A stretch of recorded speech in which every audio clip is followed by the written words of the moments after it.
eksaktong 1 week, no? Last episode, Monday.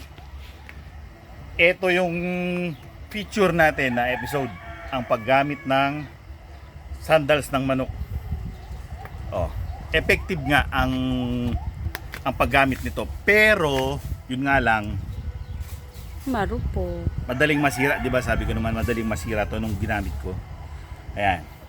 Nakita ko napatid na yung isa, so tinanggal ko na rin yung isa kahit hindi pa patid. Pero yung babae niya, yung dalawang dikit eh. So napatid na yung ganito niya, tinanggal ko na. Ayan. So sa 25 pesos kada isa, 50 pesos. So isang linggo lang makaka 50 pesos ang manok mo.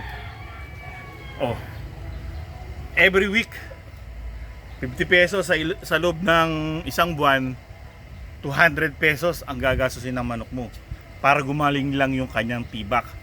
So hindi siya practical, no? Para sa amin or siguro makulit lang tong gumamit ng ganito, sa laula siyang gumamit. Madaldal niya eh. Ginagano niya. Yung ibang manok siguro hindi naman. So pero para sa akin masyado mahal. Kasi ang tibak di naman isang linggo, 'di ba? Magaling na. So it takes time talaga kasi infection 'yan. Pero syempre, yung mga nag-uumpis ng tibak, hindi yung malalang tibak, at hindi naman opera na 'yun eh. Pero yung paumpis ng tibak 'yun. So magastos ito. So bumalik na lang ako sa dati na, pero yung paggawa namin ng tsinelas, no? Effective 'yun. Basta syempre matagal lang gagamitin para talagang maghilom yung sugat at hindi na masugatan ulit. Ito, ang hindi ko lang gusto, meron siyang butas dito. So yung pagluma na, nakaapak yung manok mo, ninipis na to. Yung talampakan niya nakaluwal. Hindi, nakalabas, kamampangan nyo. Nakalabas, kamampangan. Nakaganon, no? Ayan. So yung talampakan niya, kumara ito, nakaganon.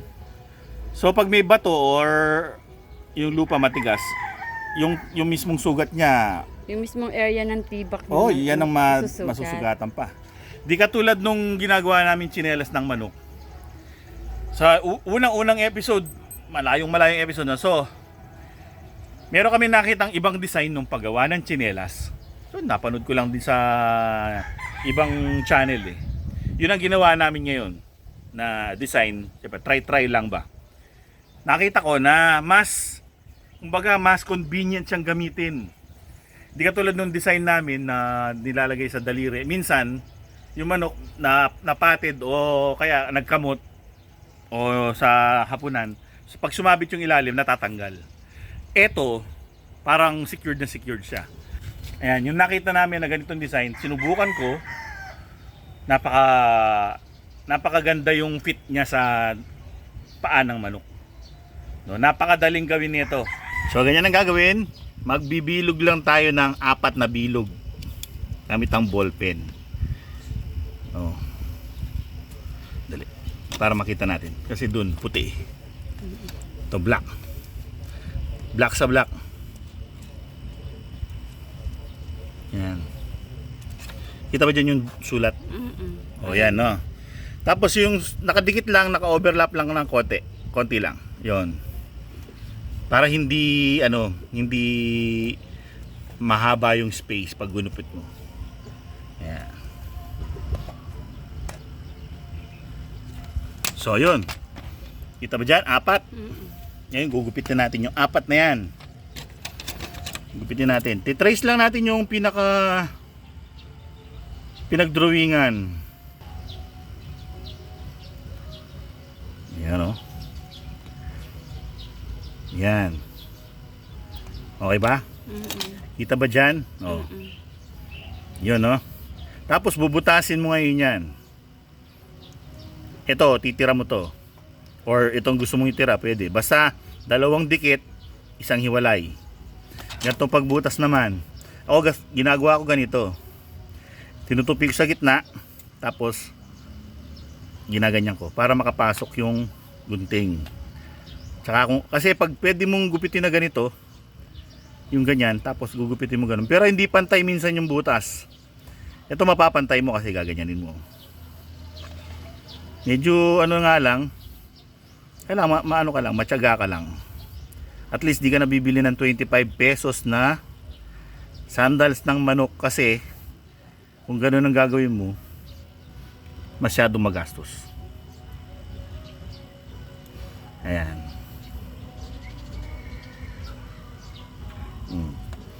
Kita ba dyan? O yan, ganyan. Sakto na yung paanong Texas dyan kasi yung paa ng Texas di naman mataba eh. Yan, sakto na yan. Hindi na masikip sa kanya yan. Yan. Pero kung gusto nyong mas maluwag pa dito, nasa inyo. Yan.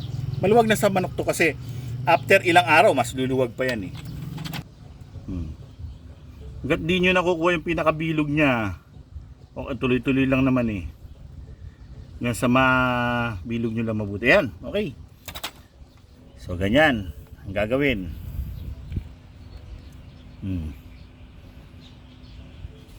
Okay. So magkakabit tayo. So mga kaibigan, eto na yung mga paa. No? Ganito ang gagawin. Yung nag-iisang butas, isusuot natin lahat ng daliri. Lahat pati yung yan.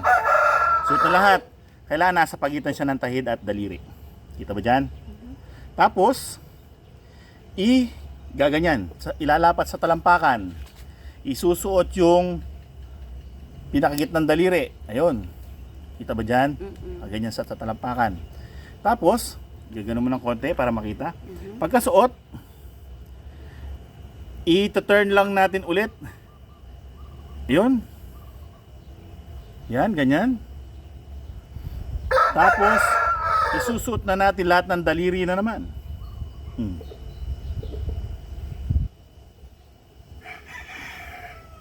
Ganito lang yan.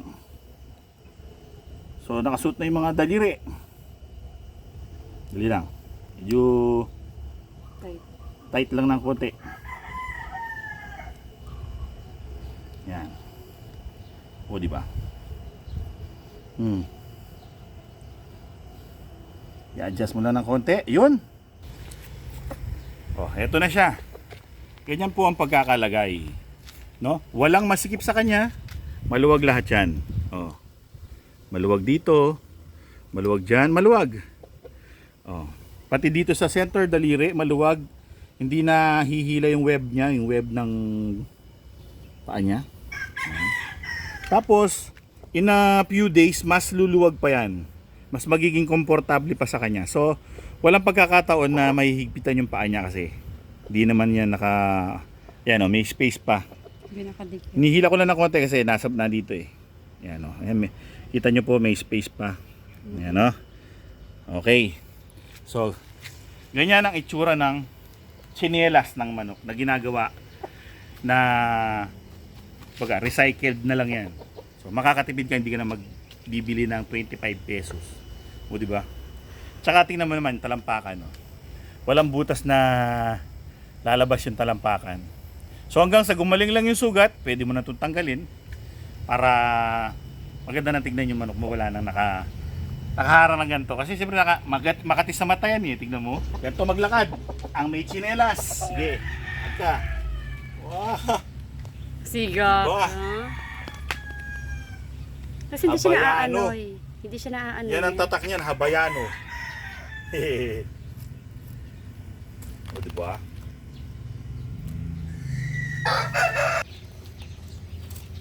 O, diba? Diba? Hindi nagagastos, no? Kesa sa bumili nung sandals, mas makakatipid ka dyan. Pero pwede rin naman bumili. Nasa inyo, marami ka namang pabili. Bakit hindi? Ako, yun na lang para makatipid. Di ba? Well, bago ang lahat, mayroong shout out. No? Galing kay Antonio Lumbay. Shout out, Boss Tolums TV. Or Ton Lums para. Shout out, Boss Ton Lums TV. Alicia Buhol watching. O, di ba? Shout out sa inyo dyan.